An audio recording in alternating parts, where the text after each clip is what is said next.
Well, hi there. This is Jacqueline with Nickel and Dime Decor. And for those of you that have just found me, I'd like to introduce myself real briefly.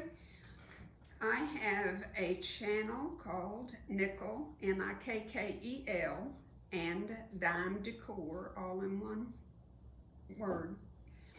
And I have over 160 videos, and it's all on beginner quilting and sewing. I try to teach in an easy format so that you can follow along with each step of making a quilt.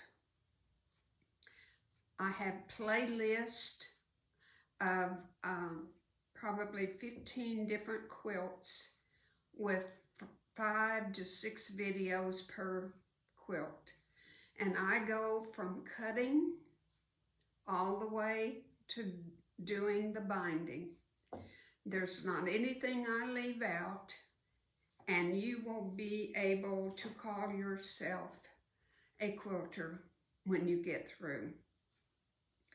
I try to pick out patterns that you have access to, but a lot of mine are older patterns, so you might not, but I usually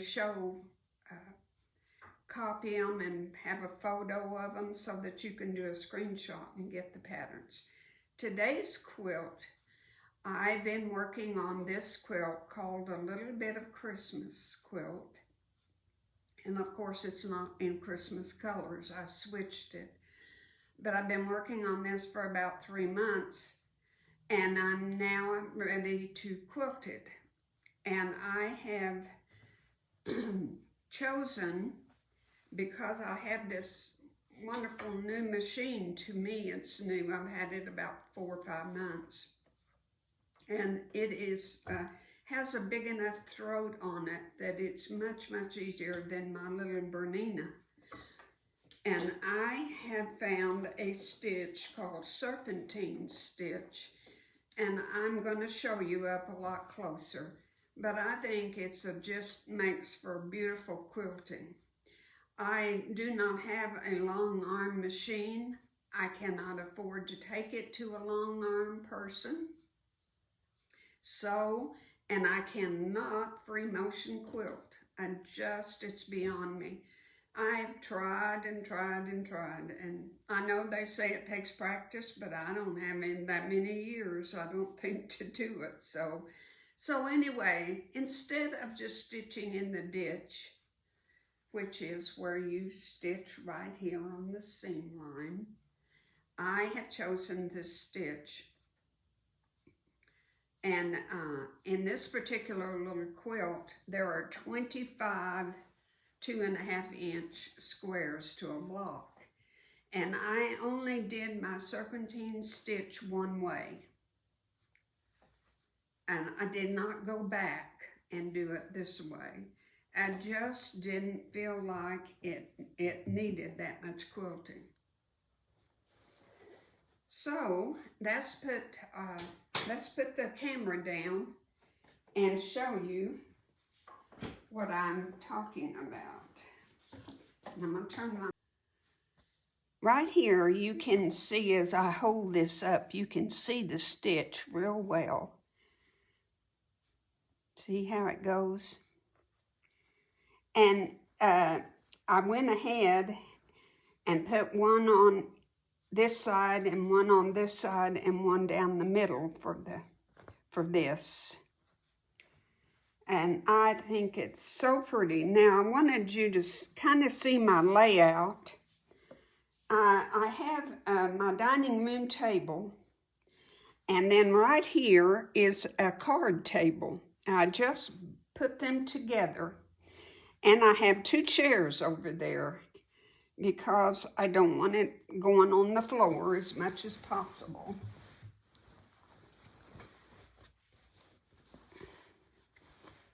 I have started in the middle, and I consider this right here my middle. And then I went over to this side I went halfway on the quilt, and then I did the rest of this side. And then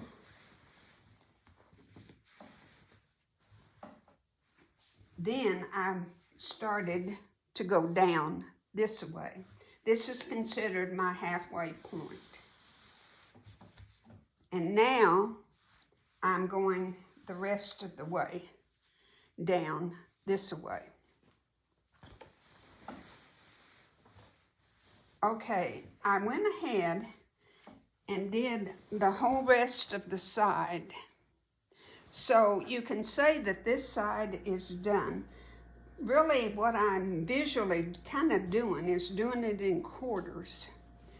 I'm doing to the middle and then doing all of that quarter.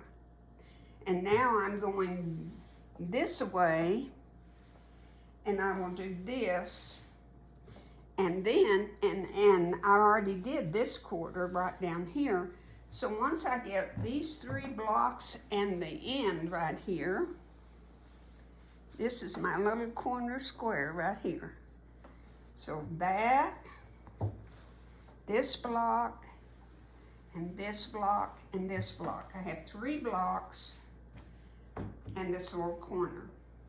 And then half of my quilt will be done.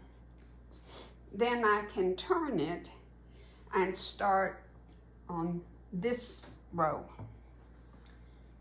and do that quarter section.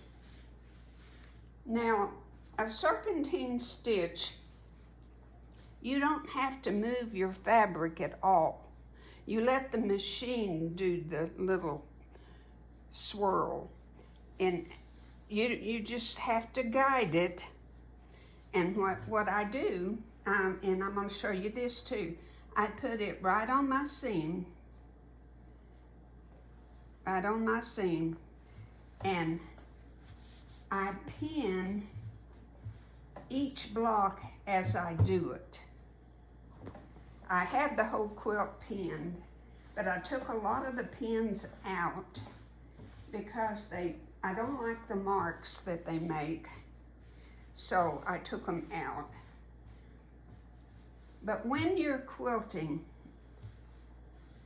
like let's say we're fixing to do this block, don't go like this.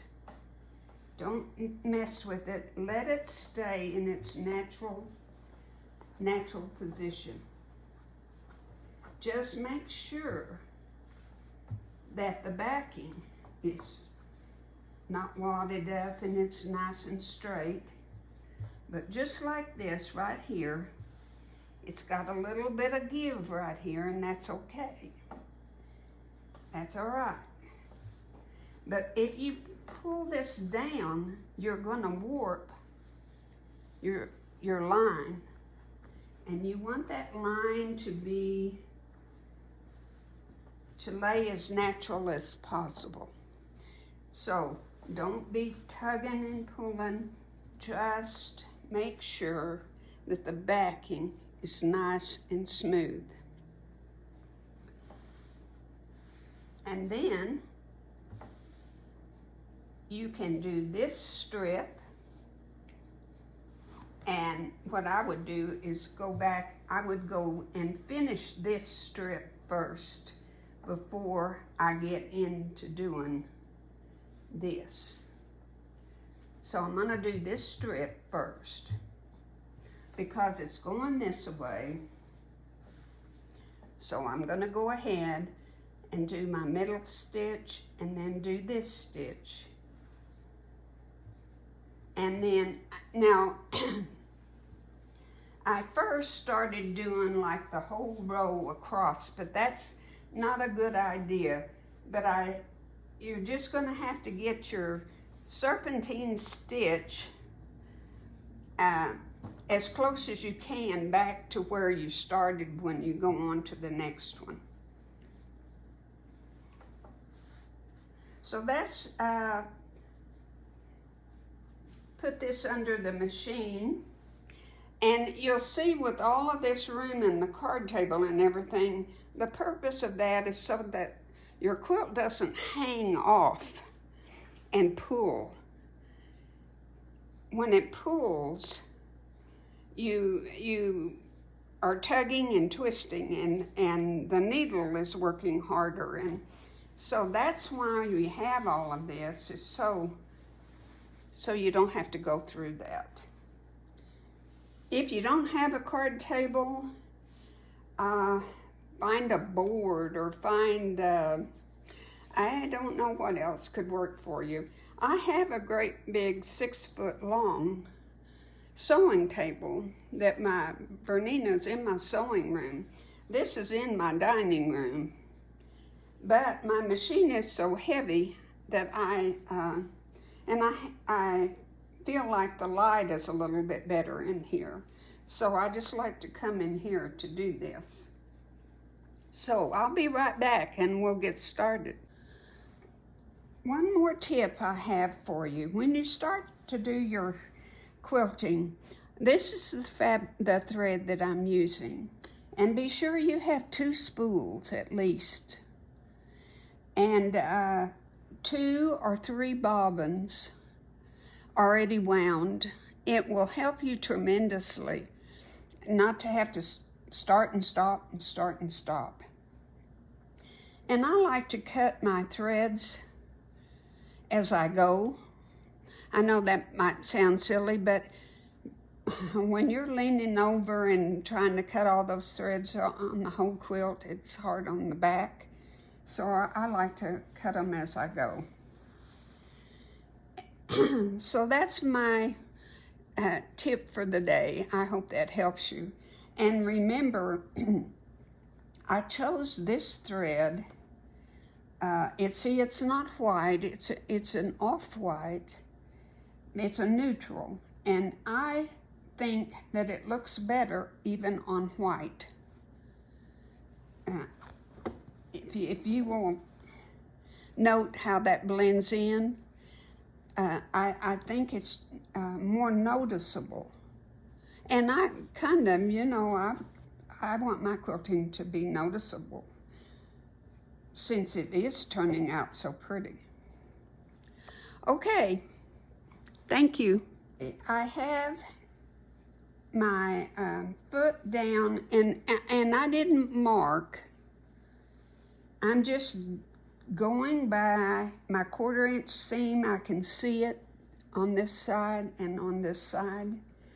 I can see it, and I'm just keeping an eyeball and just going down, just keeping this edge of the foot so far away and so far away from here.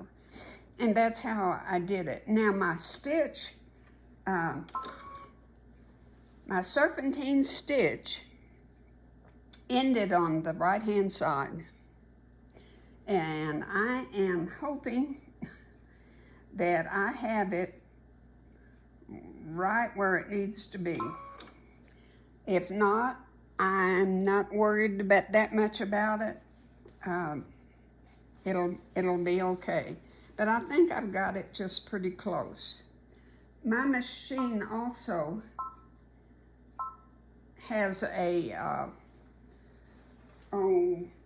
beginning stitch where it makes a knot, and so I use it.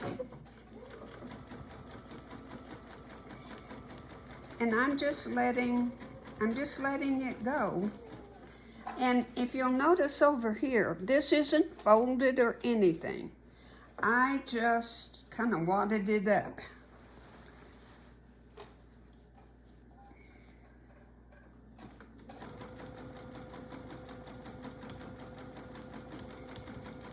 I'm keeping it as even as I can.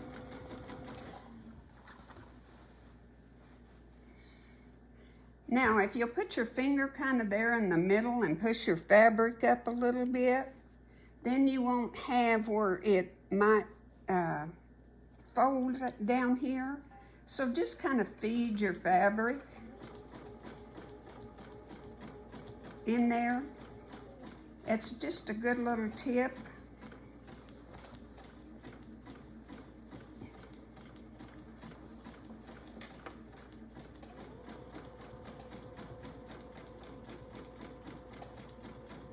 him in a stop.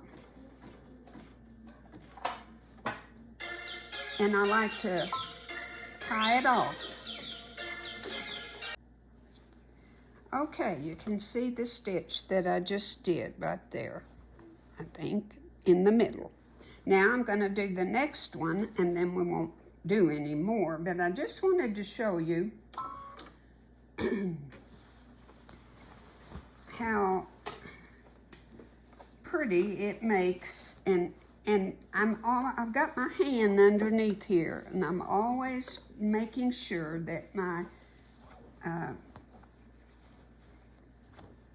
backing is fine. And see, there's a little bit of oh, I don't know what you call it. I'm gonna take this. No, I'll leave the pen. There's a little bit of puckering right here, but you know, that just happens. It's okay, because I don't want to pull this, because when you pull it, you're going to distort the block. So make sure that you have this pulled down so that it's not tugging, that you don't have to. And I have the point right here of my foot, this side of it is right on that seam. And I keep it right there on that seam.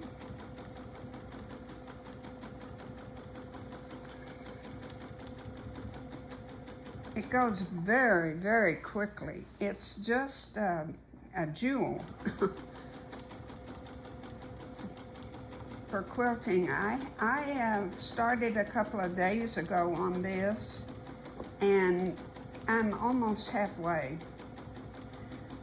Now I stopped at the end of my block, and I'm not going to do this until I get to the next block, because it just works better if you just do one block at a time and one strip of the edging at a time.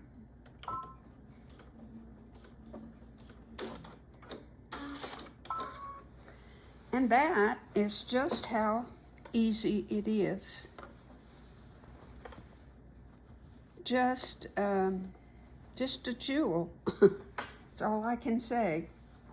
Very, very, very happy that I found that. Thank you so much for watching, and I really hope it helped you and that you learned something. And please join me again when I get through this all done, my quilting. My next video will be trimming and preparing our binding. Thank you. God bless.